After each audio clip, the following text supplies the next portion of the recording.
Hey y'all, this is Chrissy T, and I'm back with a recap of Loving Hip Hop Miami Season 5, Episode 18.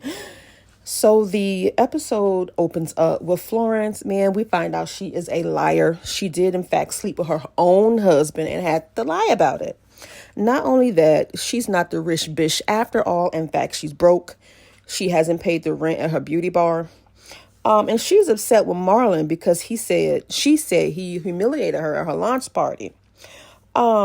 So Marlon shows up unannounced and he finds out that Flo, she changed the locks on the door. So she lets him in because he said he was thirsty.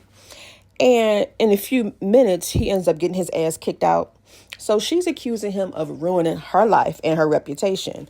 But he didn't ruin your life when he was smashing your sister. Asking for a friend, because this just doesn't make sense. Meanwhile, Trick decided to, help his son pursue his rapping career. His son is talented and much better than Doublemint twins. Trick said he was a little reluctant to help his son be out of his own fear for his son. So he wants to support his son, but at the same time, he wants to shield him from the pitfalls that comes with being in the music industry. You're under constant public scrutiny, the comparisons with his dad, and also the high expectations that's going to come with being the son of Trick. And I noticed his granddad was a little too pushy. He was trying to convince him to pursue the rapping career and to hell with college. I don't know. It was giving Kris Jenner. So, y'all, then we get to Safaree, honey. He's working on a movie called Ballin' in his dreams. So Eliza Reign shows up and she told Safaree that she spilled the beans about their relationship to Bobby and Tip. So Safaree was taken aback. He expressed that he was kind of upset because he ain't with all that kissing and telling behavior. So to him, certain matters should remain between two people. And I agree, considering how things ended with him and Amara. Eliza, girl, you was better off keeping your mouth shut. Well, actually, you were better off not fucking your friend's ex-boyfriend. And then you telling everybody else except her. So Amara would more than likely be upset. I don't think it'd be out of jealousy, but out of the matter of principle. All the peen around Miami, you want Safaree, somebody your friend had. Is his peen that good? And Safaree can't keep a woman to save his life. He's arrogant, corny. He treated his ex-wife like a piece of crap. And she may have deserved it, but I don't know. I feel like they getting with Safaree thinking there'll be that one woman that'll change his behavior. Or maybe they both just use Safaree for a storyline. Anyway, Eliza, you're thirsty, desperate. You could have had any man in the world, but you choose your friend's ex-boyfriend. I hope she whip your ass when she see you. In the next scene, Trick is planning a 305 50 years celebration of hip hop. So he has the idea of making a theme an adult prom, which I thought was cute. So they're in the meeting and Trina is 2 hours late. She had a valid excuse though. The meeting was not on her schedule and they waited last minute to inform her. So she said she would get there when she get there. Y'all on her time, not vice versa. You don't plan a last minute meeting and then be upset when she arrives, when she's available. As far as her being late, yep, she got that. She had a valid excuse. But here is where the delusion set in. And she clearly out her damn mind, thinking she's Nicki Minaj. So she rejected Trick's idea about the prom theme. She said it was outdated and recycled, honey. She said he did that last year. But she's trying to do something bigger, something better, something suitable for a queen that she is. Yeah, she out here thinking she Beyonce or Nicki Minaj. And Trick is Michelle Williams. Trina, I love you, girl, but honey, you are not Nicki Minaj. I'm not saying that you didn't make your name in this industry, but you're not as big as you think. If you were, I doubt you would be on Loving Hip Hop. Just humble. All I'm asking is for you to humble yourself, okay? And treat Trick with respect. I don't know. She's just been on a high horse since being on this show. I'm not sure if it's an act or if this is really her. Her demeanor is very off-putting. She's not approachable. Her aura is just, the energy is just negative. I'm sorry. It's just negative, honey. She walked in with an attitude. So in the next scene, Amara meets up with Princess, Brooke Valentine, and Eliza, and they talk about absolutely nothing. Then in the next scene, Trick was informed. They snitched on Trina and told him that she was 2 hours late. And he wasn't a happy camper. He said he's just as booked and busy as she is, and she needs to get up off her ass. So maybe Trick knows something we don't know. Maybe Trick know that Trina don't do shit but sit on her ass and pretends to be booked and busy. I don't know. That's what he said. So he also find out that Trina did not like his prom theme. And Trick said he's sticking with the prom theme with or without her.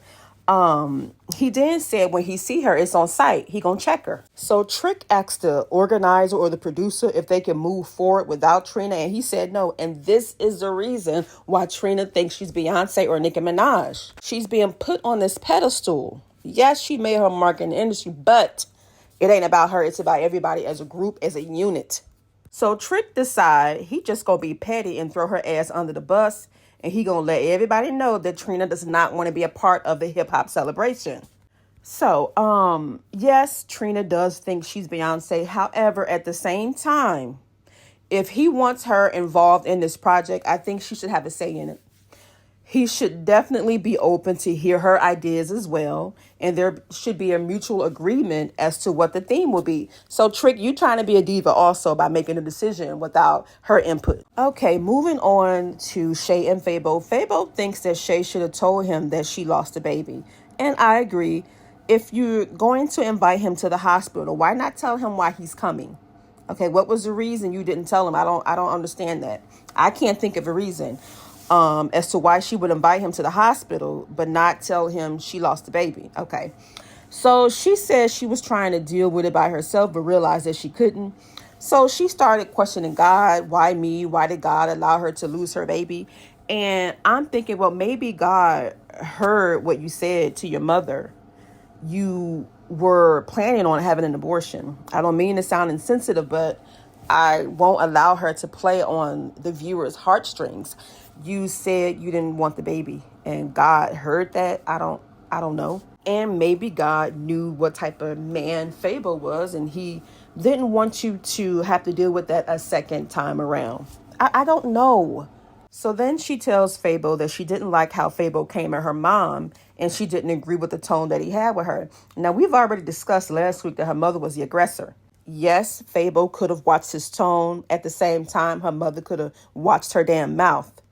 So now the conversation turns to their daughter meeting his mother, and Shay blames it on the cheating. What? Yeah, I don't know. Yeah. So production asks Shay, has Fabo been cheating on her the whole time? And she says she don't want to talk about it. No. You're on TV to talk about it. You get paid to talk about it. And the way you threw your mother under the bus last week, saying she's still with her cheating husband. Let's hear about Fabo's cheating. With who, when, and where. So they're going back and forth, and Shay is saying that the reason why her daughter haven't seen his mother, which would be her grandmama, is because of his cheating.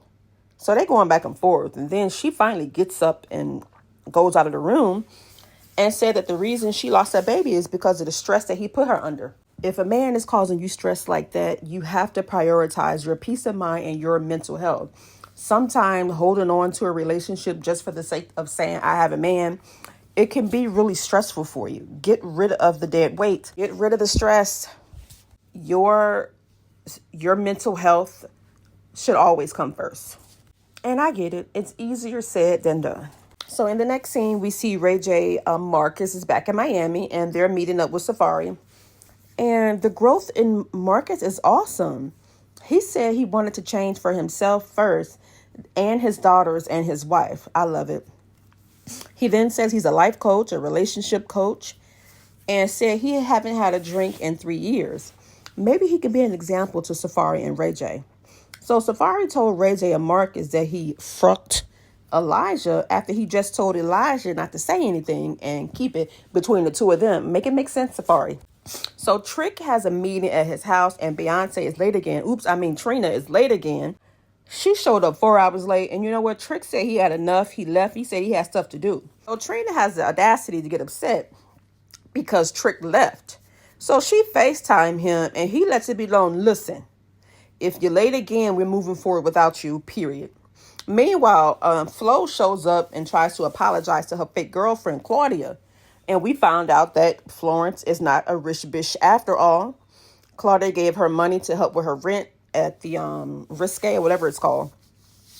And then Claudia said that she's the one that gave Hot Topic the tea about Flo being broke. Child, listen. Ooh, child. Claudia said, honey, you ain't gonna play with her. Damn, she did you dirty. So I guess she can run on back to Marlon because Claudia is done with you, girl. So y'all, that is the end of this episode. Like, comment, subscribe. Let me know what you think about the episode. Did I miss anything? Yeah, I will talk to you guys in the next video. Bye.